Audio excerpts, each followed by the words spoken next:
have something very interesting and symbolic about the growing military and geopolitical alignment between China and Russia. On Sunday, November 3rd, Russia's flagship Su-57 fighter jet landed in the Chinese city of Tyan, in Sansi province. After a refueling stop at the city's international airport, the Su-57 departed for the city of Du, in southern China's Guangzhou province. The aircraft was there to take part in the 15th Zai Ear show, China's largest air show. This is supposedly the fourth prototype of the aircraft. A second aircraft was also brought to the air show, although it appears to only be used as a static display. At least one of the Su-57s was left available for the public to explore, with many aviation enthusiasts and military enthusiasts hanging around taking pictures and videos of it being introduced to the Russian Aerospace Forces in 2020.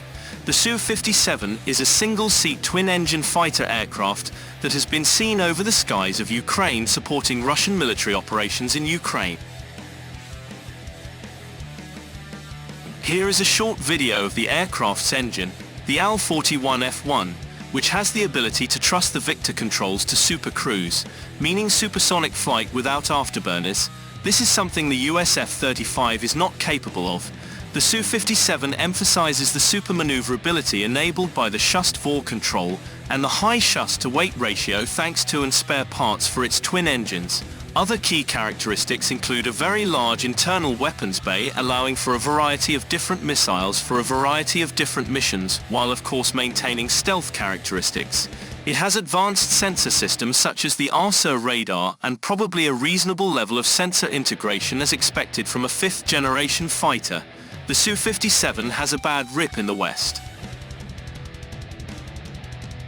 The Su-57 is not highly regarded by the Western media, and by tank stuff critics point to what they see as an unoptimized airframe for low observability, especially for the aircraft sides and AF. However, this ignores the optimization for low frontal visibility, while the aircraft sides and rear are surrounded by defenses and other assets. Russian weapons also tend to have long-range hazards, which negates the vulnerability in terms of side and rear stealth, which may not necessarily come into play.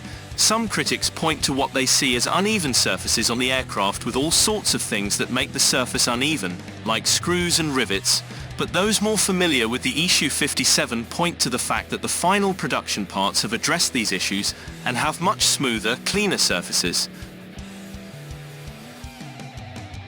The frame with the rivets and gaps is just a prototype.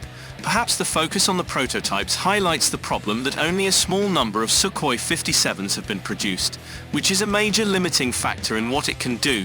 There is no indication whatsoever that the PLA Air Force is seriously interested in buying the Su-57. China has its own stealth fighter in the form of the J-20 of course, and perhaps a land-based version of the J-35, which we have heard more about recently.